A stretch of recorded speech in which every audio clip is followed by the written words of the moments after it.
This podcast contains strong language and adult themes. Listener's discretion is advised.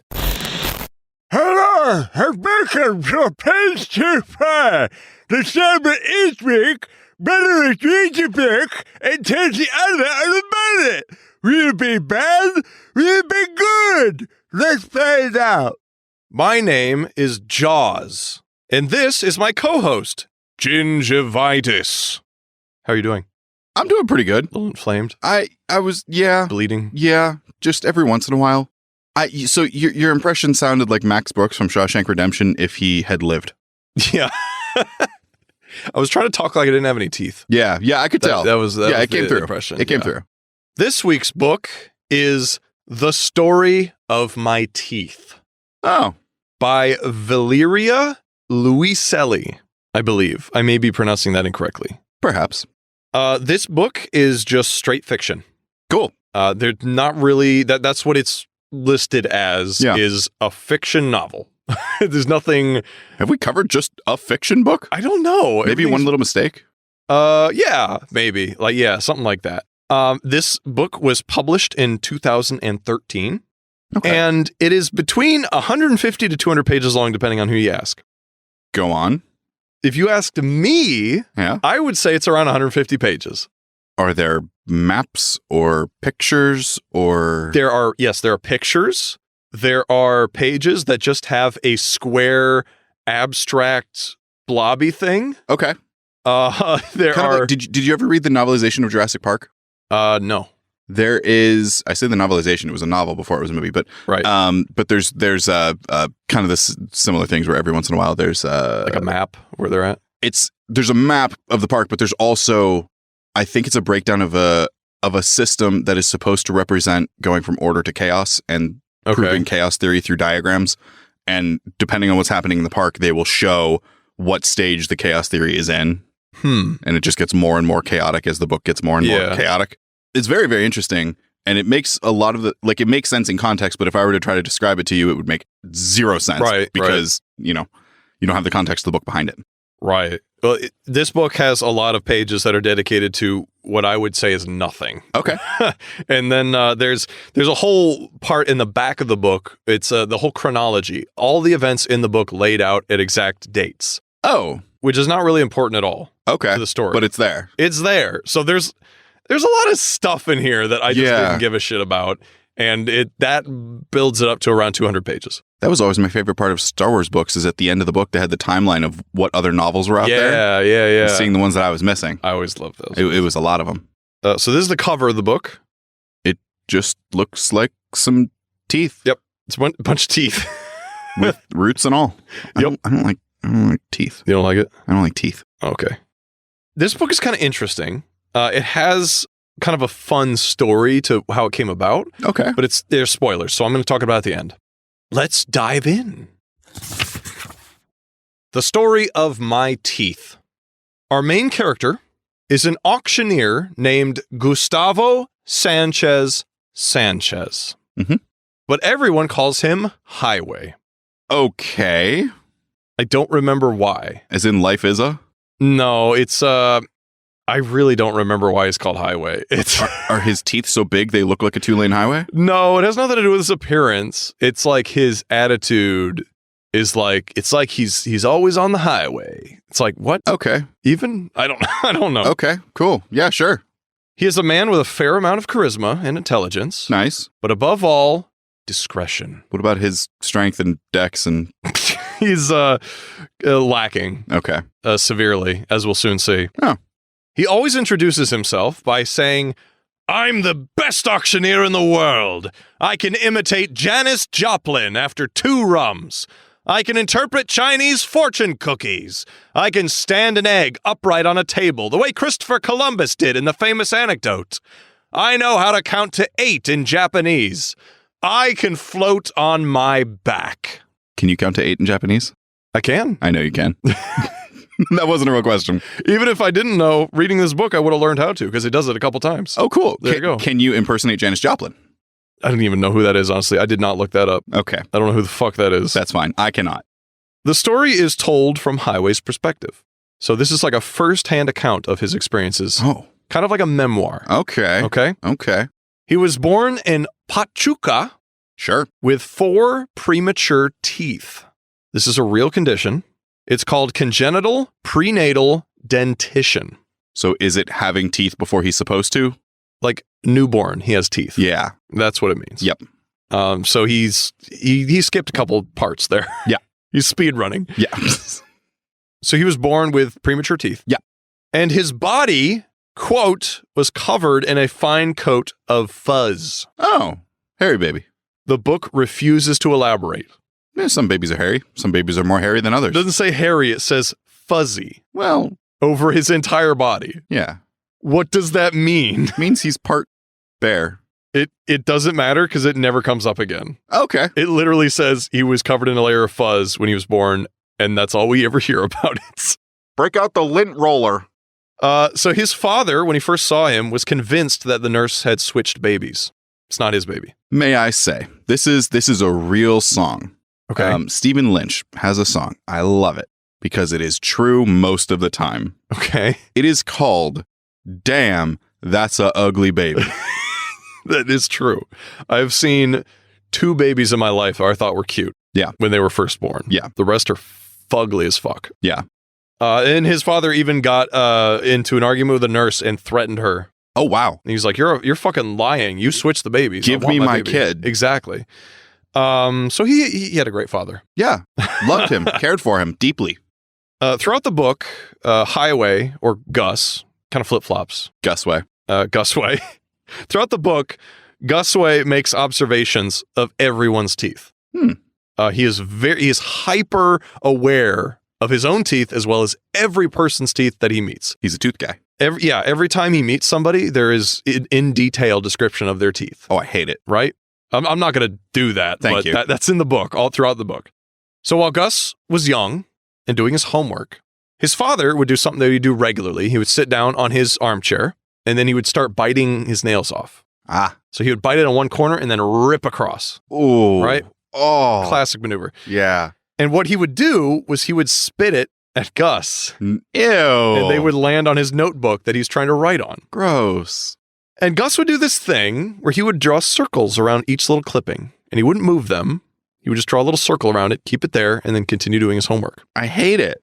Why? When he was finished with his homework, he would brush all of the clippings into a bag and collect them. I hate that even more. I hate everything about this. His first job was a newspaper Wait, stand. that's all we get? Yeah, that was it. It happens, and he collects that. Moving on. Okay. His first job was working at a newspaper stand. Cool. His first friend ever was his boss's wife. That's weird. It is a little weird. The boss kept his wife locked in their house. That's also weird. At all times, yeah. The wife would give Gus pouches of mineral water to drink with a straw. Aw. He collected the straws. Gus, I don't like Gus. He likes collecting things. He does, but he collects weird things. Collect normal things like stamps and rocks. Everybody's doing that. You got to do the thing nobody's doing. Yeah, You got to stand out. No. At 21, Gus got a job at a juice factory as a security guard. That's a step up, I think. Is it the juice factory that makes the straws that I don't think it collected? mentioned. No, it doesn't mention that at all. It's just a they're juice in the factory. hiring process? They're like, why do you want to work here? And he's like, I really love your straws. He says straws and holds up a whole baggie full of straws. Yeah. They're like, I like this guy's energy. Like I drove here in a straw. He's a go-getter. He works as a security guard for 19 years. Holy cow. A little bit of a time jump. 21? He was 21, so now he's 40. Nice. Until one day, one of his coworkers has a panic attack. Mood. And he steps in to resolve the situation. This guy's freaking out. Yeah. He was on like a forklift. He jumps off, is screaming and in the fetal position. And everybody's like, what is going on? What is going on? Do we need to call somebody? Do we need to call an ambulance? And Gus is the only one to come in and like comfort him. Yeah. Be like, no, you're good. You're good. Everything's fine. Huh. Just calm down. Chill, bro. Yeah. Have a juice pouch. I've got an extra straw here. So his boss promotes him to a new position that he created just for Gus called Personnel Crisis Supervisor. Wow. Yeah. Hey, you're good with one person in a pinch. Do you want to be good with everyone all the time? So Highway now sits on a swivel chair at a desk every day. Dope. Swivel chairs are awesome. But he's not really doing anything. Right. there's not a lot of crises, you know? Yeah, yeah. It just happened one time in 19 years. Yeah. So he's just sitting around most of the time. It's like the guy who, I don't know what specific factory it was, and I don't even know if this is a true story, but it was something that circulated around the grocery stores. Okay. Where there are factories that exist in places with less than optimal conditions. Right. One of those being they received a barrel of a specific type of product, and that product, I think it was a fruit, always had black widow spiders. Oh, shit. And they had one employee who was immune to black widow spider venom. Oh, my God. And his only job, because he could do whatever the fuck he wanted, right, was to reach into that barrel and pull out the shit. That's pretty great. Because the spiders would bite him and it wouldn't matter. Yeah. That's interesting. So he would, they had to keep him on because everyone else refused to do it. Right. And it was at the same time, that is kind of a dream position to be in. But then you're just doing that all the day. But yeah, but also fuck that. Right, yeah. I didn't know you could be immune to again, venoms. I don't know if it's true and I don't know how he found out. Right. I do know that there you can be immune to things like poison ivy and things like that. Right. But I also know that with that, a lot of times, the more you're exposed, the less effective the immunity is, and eventually it can wear off. Right. I've heard that as well. Because I have found out several times that I had been playing or rolling in poison ivy. Uh-huh. And I've never to this day had poison oak, poison ivy, anything like that. Yeah. You just didn't know. Once you know, you break out. Exactly. Well, and now I just don't go outside. So right. Problem solved. We're good. I know you can become immune to iocane powder. Yeah. Over a period of several years. Yeah. So he's sitting around all day. The drawer of his desk contains rubber bands and paper clips. Effective. And every time he leaves work, he takes one paper clip, one rubber band. It's like me at work when they got the good pens. Yeah, take one home. Just, that ended up in my pocket somehow. So he takes some home every night. Yeah. He's takes one home. Yeah, he's collecting them. Yeah. Some of his coworkers start complaining because they're Gus is just sitting around all day. He's not doing anything. That's fair. We don't like that he's getting paid to do nothing. Right. So his boss begins sending him to stuff like classes and seminars and stuff. Oh, that's cool. Yeah. He's like, I'll pay for you to do some learn how to do your job that we're creating for you. Right, exactly. That's really cool. So he takes specialized courses, goes to seminars, classes. He begins collecting courses. Even ones that don't have any relation to his job at all. He was forced to take a course run by the boss's son. It was called Contact Improv Dance. Contact Improv Dance. So you dance with somebody else. Yep. But it's improv. That could go well, I guess. It could. So at this class, the Contact Improv Dance class, he meets his wife, Flocka. Waka Flocka Flame? I don't know. I should have looked up what her name means. I don't know what it means. Flock of seagulls? She convinces him to quit his job once they're together. Oh, yeah. To quit his job and become an actor and dancer. Oh, wow. But he sucks at dancing. Huh? He's never tried acting before. But she's like, you need to do this. You need to pursue this dream that you don't have for me. Interesting. He fails miserably. That's flocked up, yo. So he fails miserably. Yeah. And they have a couple kids at this point in time. Cool. Good for them. But his wife starts flock of children. That's 4. Flock of kids. His wife starts resenting him for not becoming the man that she wanted him to be. Right. Hey, you should try this. Oh, I suck at it. Well, that's your problem. Yeah, you're a pice of shit. You should be famous. Get good. About a year or two later, he meets with an old coworker and a friend from the old factory that he used to work at. Oh. His friend tells him about one of their old coworkers becoming a very successful auctioneer. Oh. Highway has it in his mind to become a novelist. So this guy's like, hey, he became an auctioneer. And he's like, cool, I'm going to be a writer. I can respect that. I mean, yeah, I that's fine. It felt so disconnected to me. It does. It feels disconnected to me too. Because I felt like, oh, here's an auctioneer. He's going to go try doing that. But then he's like, no, I'm going to write. Yeah. But after seeing an ad in a restaurant for an auctioneering course, he decides to give that a try.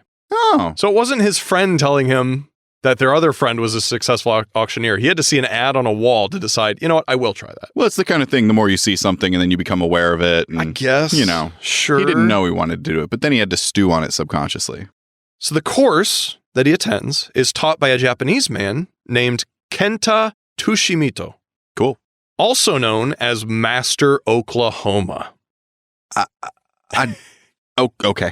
I like it. Okay. I really like that name. Highway's goal was now clear: to become a successful auctioneer so that he could leave his abusive wife and get his teeth fixed. Are his teeth bad? They're crooked. Oh. A little discolored. Okay. The way he describes them is like they're not that bad, really. But he is self-conscious about it, and that's one of his dreams, is to get his teeth fixed. I mean, good for him. Totally understandable. Yeah. Master Oklahoma begins every class by having everyone count to 8 in Japanese. Oh. For example... Ichi, ni, san, shi, go, roku, shichi, hachi. Cool. And then if you keep going, it's Q, Ju, Juichi, Juni, Jusan, Jusho. Okay. What'd you call me? Master Oklahoma teaches them the 4 types of auctions: circular auctions, elliptical auctions, parabolic auctions, and hyperbolic auctions. Okay. Can't say that. These styles are demonstrated throughout the book. So he does various auctions, and each time it's a different one that he's demonstrating. Huh. I don't remember what all of them are exactly. I think circular is you just talk about the object you're trying to sell. Mm-hmm. You're just talking about, oh, look at this feature and this, and oh, it's made of such quality material. And it's great value. Needs to be a lot faster than that. Yeah, exactly. Well, see, it says auctioneer, but really it's a salesperson. Right. He does auctions. Yeah. But it's all about salesmanship. Yeah, because you want people to know what they're buying. Yeah. And then when the bidding comes, you don't want people thinking. Yeah, no, he never does the, hey, 55, I got a 65 over here, 75 over there. He never does that. Interesting. He only does like, how much for this item? You gentlemen there, $50. Sounds good. Madam, how about you? Would you like, it's a more like paced salesmanship. Okay. That's interesting. It's like classic auctioneering, I guess. Yeah, less fun, but interesting. Right. Elliptical, I don't remember what the fuck elliptical auctions were. Parabolic was that you told a story about the item. Oh, okay. Yeah. And you say, oh, this item was owned by such and such, and he took it on this voyage. And so that's what that one is. And then hyperbolic is basically parabolic, but you turn it up to 11. Oh. It's like you are thinking of the most outrageous lies to try to sell this item. Okay. Like it'll So a used car salesman. Yeah, basically it'll if you buy this crystal skull, it'll increase your fertility, that sort of thing. That's hyperbolic. You hear that, Mutt? We're counting on you. He sure didn't protect us from negative energy, that's for sure. No, he didn't. Damn sure. I got fucking robbed. And if you want to hear more about that, check out our Patreon. It's footnotes number 3. Footnotes. Highway graduates the course and is given a grant for a 6-month advanced course at the Missouri Auction School in the U.S. Oh. The whole story so far has been taking place in Mexico, by the way. Oh, okay. Yeah. Everyone's Mexican. I believe the author is Mexican. Sure. It mostly takes place in Mexico. Okay. So he graduates the school and he becomes a confident auctioneer. Nice. And he begins his career by selling Flocka's furniture. Goes back home and he's like, I'm going to sell all your furniture. And he just does. Flocka's Fantabulous Furniture-y. What do you call a furniture store? Furniture store. There's got to be another term for it, like a haberdashery is something like that. I don't know. What is a haberdashery? Is that a hat shop? It's a hat shop. Okay. Yeah, special type of hat shop. Flocka's Flaming... Furnitorium. Furnitorium. Furnitorium. There. I don't care if that's not what it is. That's what it is now. So he travels all around the world auctioning anything and everything you can imagine. Mm-hmm. And has a list of things. People. It's not people. That would be a dark turn. Holy shit. And he makes a small fortune. Oh, good for him. And he returns to his hometown, purchases a couple plots of land, and he builds himself a house. I think it says it's 3 stories high, 3-story house. Nice. He builds a warehouse next to his house. Also cool. And then he builds an auction house across the street from his house with a rope bridge connecting his house to the auction house. I mean, I can't say if I didn't have the money to do it that I wouldn't do it. It's pretty sweet. I would probably think about doing it and then decide against it, but I would think about it strongly. It's pretty awesome. So some of Gus's friends, some of his auctioneer friends, invite him to an auction. Oh, is he maybe the answer to this, maybe they don't. Is he friends with the one guy who the other guy said, hey, this guy's an auctioneer? It doesn't mention him ever. Oh, so we don't know. Yeah. But they invite him to an auction. It's on a Sunday. Mm-hmm. And Highway is like, you know what? I don't really go to auctions on Sundays, but I'll make an exception for this because I'm with my friends. Sure. And he has like a big check from a big sale he made. Oh, cool. But he has no plans on purchasing anything with that check, though. He's going to purchase something with that check. Maybe. But he has no plans on doing it. Yeah. All of the items shown at the auction were fifth rate at best. Oh, not even fourth rate. No, they're not great. But all of a sudden, there they were. His new teeth. Oh. In a small glass box were the sacred teeth of none other than Marilyn Monroe. Okay. Were they preserved teeth? Yeah, they're clean. They're her teeth. Rot. Right. I guess they're preserved. They're there in one piece. Okay. They look nice according to him. Okay. He says they're a little yellowed, but they're okay. Okay. All right. Okay. He outbids everyone and takes home the teeth. I gotta have it. He's gotta have it. He immediately has his own teeth pulled out by a dentist and Marilyn Monroe's teeth put in. That's a long process. It is a long process. He loves the teeth and smiles at everyone he meets. He even smiles at his own reflection. His old teeth are added to his collection. I hate the feeling of my teeth in my mouth right now. What? Why? I don't know. Just like... You're just thinking about it too much? Just I'm in my own head, in my mouth. Your head is in your mouth right now. Yes.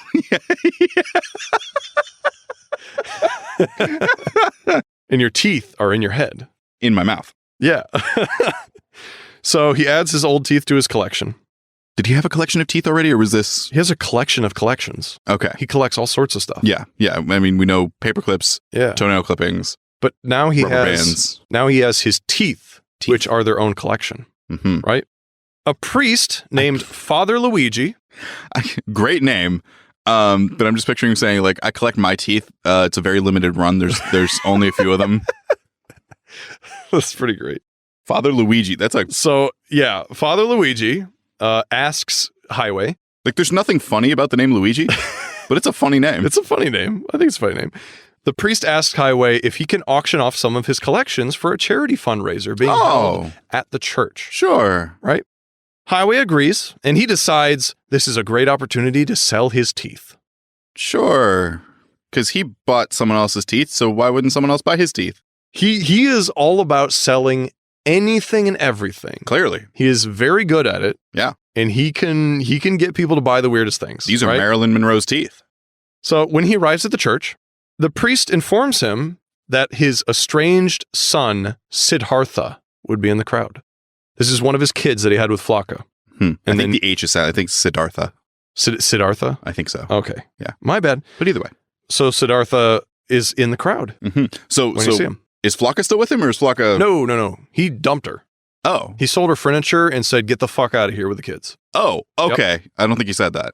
Or I missed it. Maybe I didn't say that. But they split. The kids are estranged from him. Right. He doesn't care about them. Right, but now his son's going to be in the place. Yeah, so he's a little nervous. He tells the priest like, whatever. I don't even give a shit. But really, he's kind of nervous. He's like, I haven't seen my son in like 20 years. Hey, priest, do you have somebody here who works in like a crisis avoidance position? Somebody could really use somebody right now. About to have a panic attack. Isn't that your job? The priest has him sign a piece of paper, and he's like, this is just some formality because of the auction. So I just need you to sign this. Oh, that's not going to go well. He doesn't read it. He signs it. Yep. You forfeit everything that you sell, and all of your estates belong to the church now. Highway starts warming up. To warm up, he counts to 8 in Japanese. Nice. That's one thing. Right. He was taught that. But then he has his own technique, which is he tells the story of Little Red Riding Hood backwards. Phonetically backwards, or just like... It's phonetically backwards. Yeah, exactly.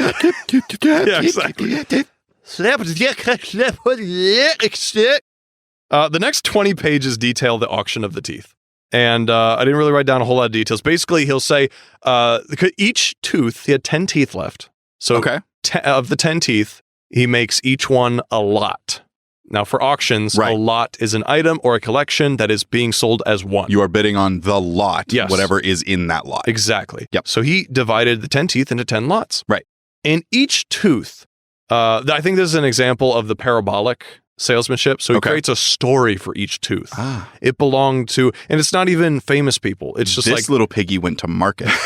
This little piggy stayed home. I know one of them was like, this belonged to a savage man from some exotic country. Well, Mexico's not that exotic. And he liked hunting boar or whatever. And he basically created whole new characters and personalities to go with each tooth. Right.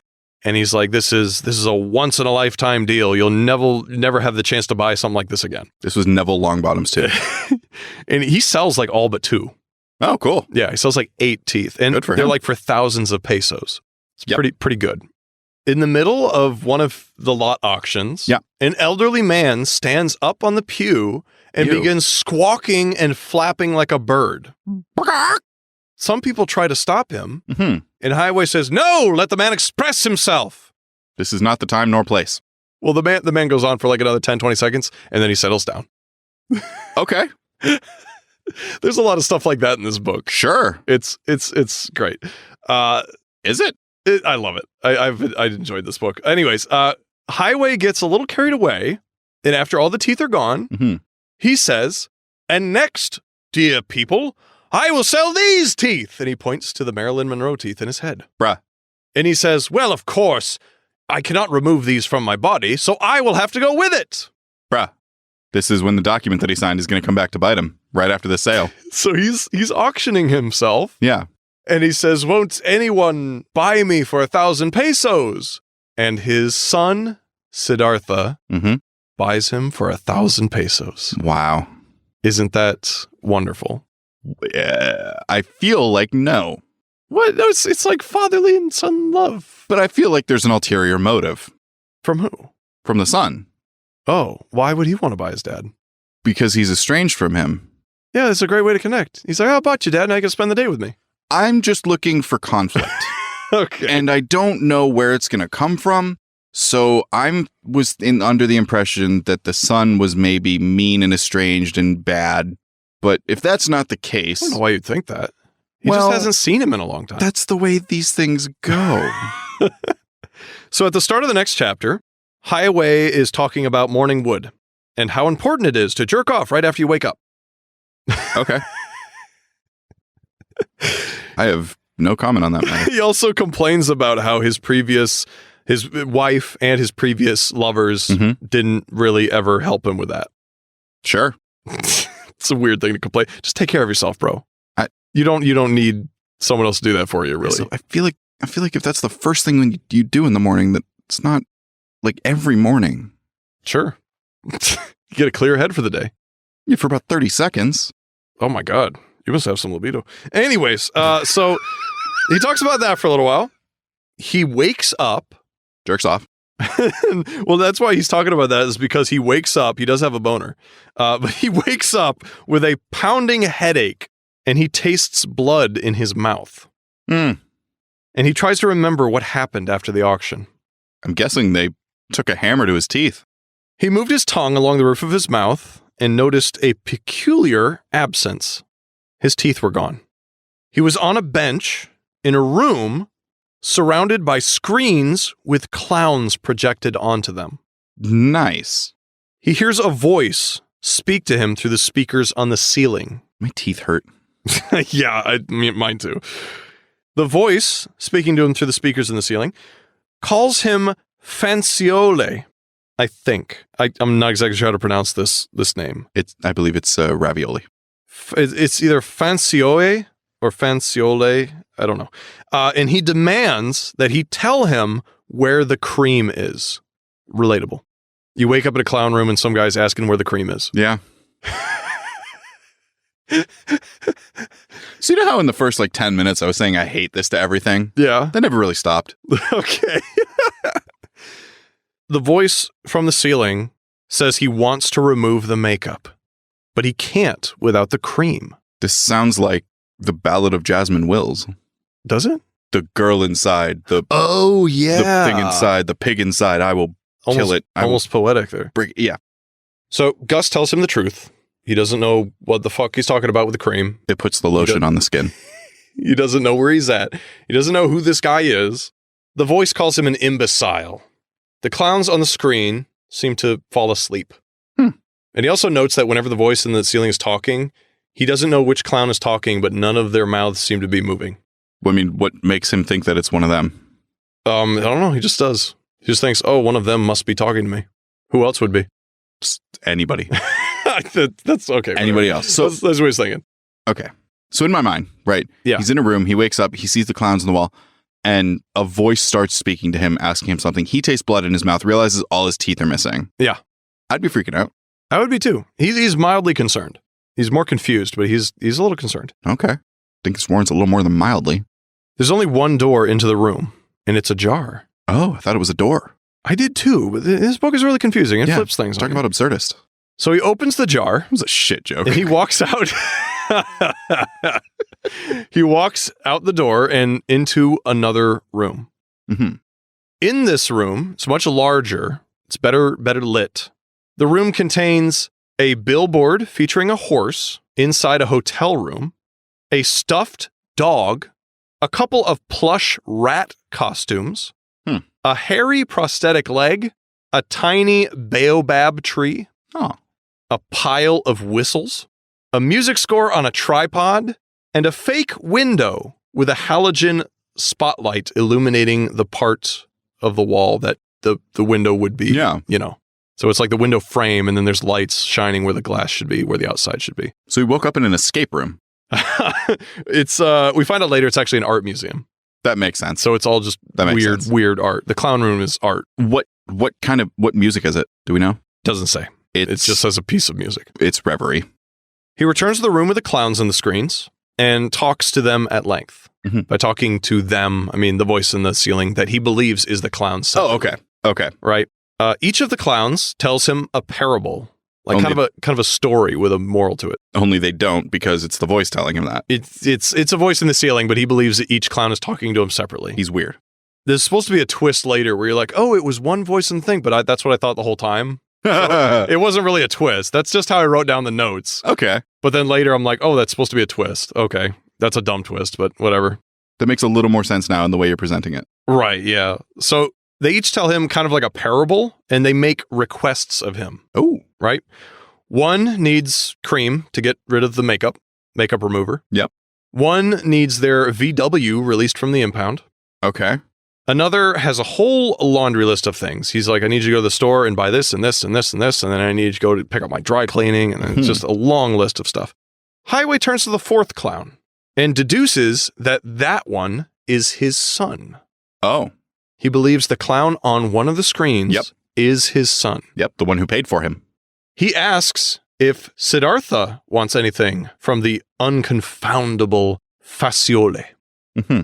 And this is kind of like he drops the bomb, because up to that point, his son didn't think he knew it was him. Mm-hmm. So he's like, does Siddhartha want anything?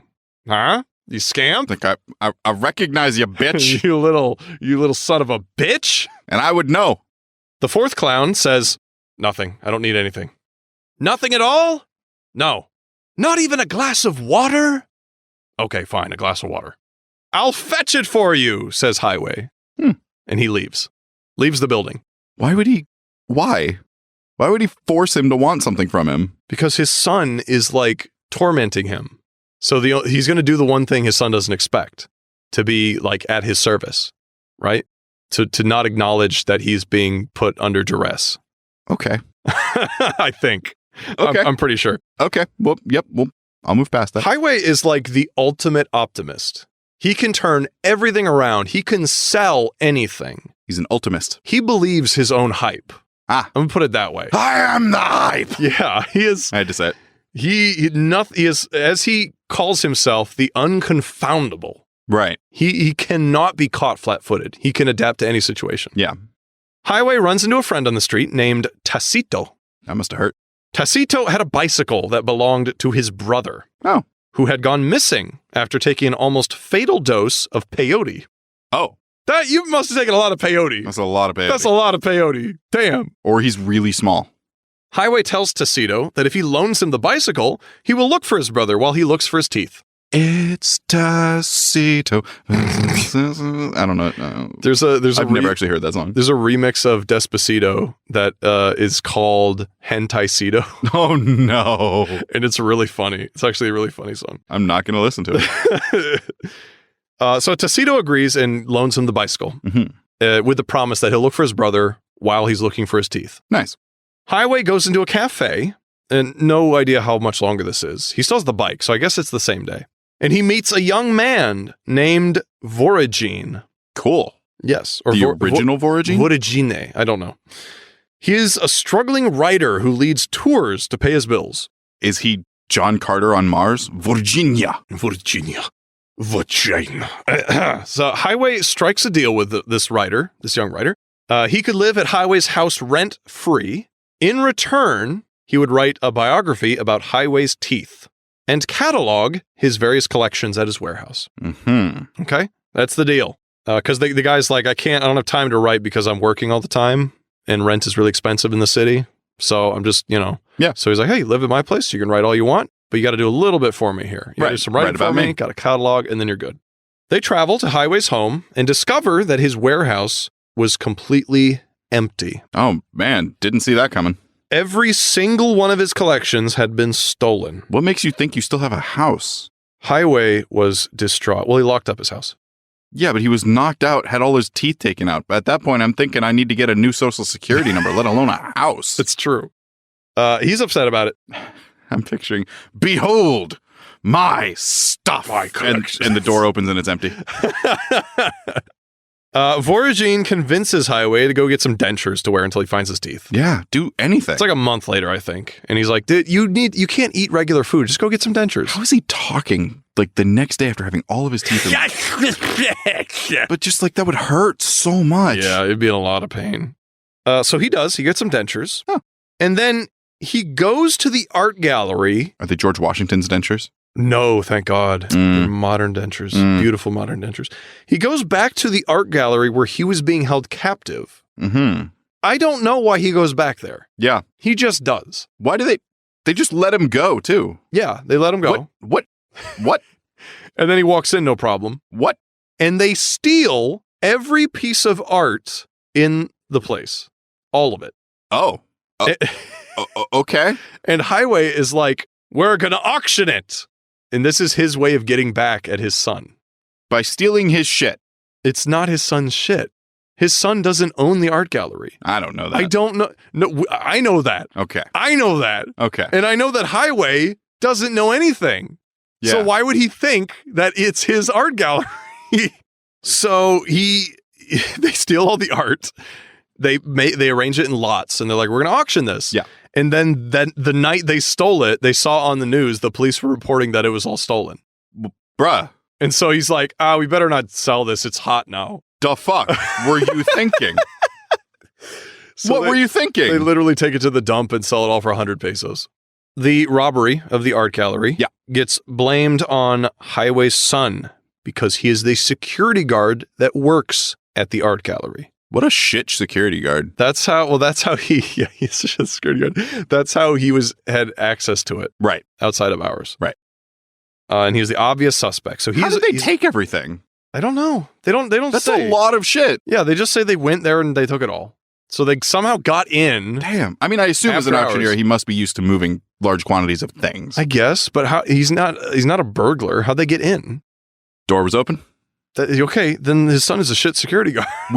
He got all the shit stolen out of under his nose. Yes, he is a terrible security guard. Yeah. What is this book? It's almost over. Don't worry. Okay. So after this whole caper, and they take it all to the junkyard, get rid of it. That's what we're calling it. The book goes to the next chapter, mm-hmm. and the entire perspective shifts. Oh. This is no longer the memoir of Highway. It's his son. No, this is now Voragine's writing. Oh. And he writes Highway's life story. Oh, that's cool. So this is him taking over and actually doing his job. Yeah, but he writes how it actually happened. Right. Because remember, Highway is a salesman. Right. Right. Oh, yeah. He embellishes to make a good story. To make a living. Yeah. So the rest of the book is a very sad retelling of his actual life. Oh. He was pretty unsuccessful in most aspects of his life as far as jobs and stuff. We already knew that. Yeah. And he did become an auctioneer, but he was a very mediocre auctioneer. Okay. He made barely enough to build himself a house in the warehouse. Oh. Right? And he would tell everybody that he was the best auctioneer in the world. I've never met a salesman who hasn't. And people would laugh at him. Oh. And it describes him just being this sad old man that just wanders around his hometown.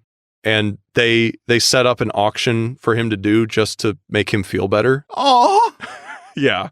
Oh. And his son also helped organize it because he wanted to fuck over his old man. Okay. So he gives the priest a piece of paper that signs all of his possessions and belongings to him. Oh. It's like basically a will. It's like I get all of his shit. Yeah. And the priest, for some reason, helps him with this. I don't know why the priest does this. Maybe he didn't know what it was. He was just like, oh, I'll just sign it. But still, what the fuck, priest?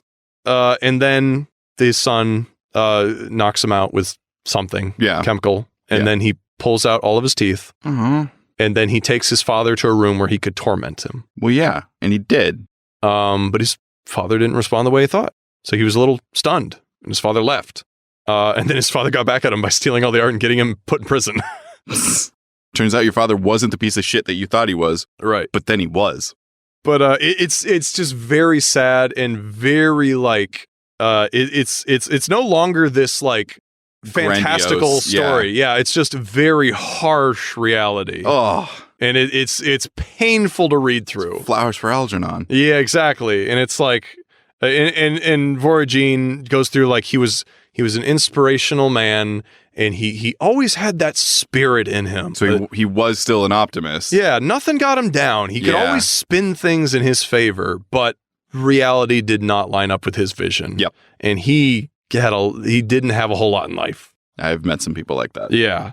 And then it ends with Highway dies in a motel room after attending an auction. Oh. And there on the bedstand under a glass of water was a note written for his son. This is what the note said. I'm sorry I got you into trouble, and that you're in prison, and that I wasn't the best of fathers.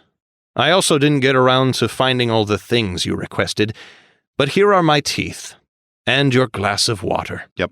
You could also keep all my collectibles, and the Marilyn Monroe teeth, which were false anyway. Fiend. Yeah. I figured the teeth were false once the shift happened. Right. But, oh, it's such a sad, sweet ending to that story.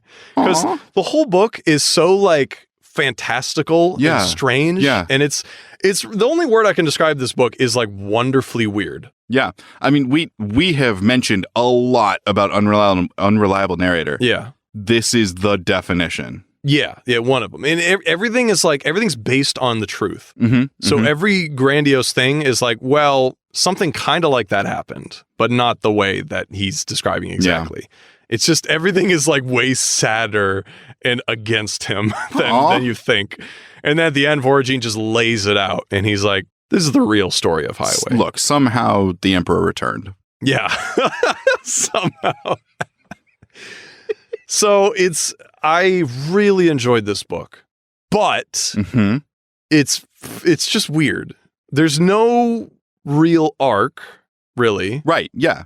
Like, he gets his teeth. Right. But then he loses them again. Right. I guess he gets them again. I don't know. It's just so strange. It's such a strange story, but it's such a, like, I could totally see this happening.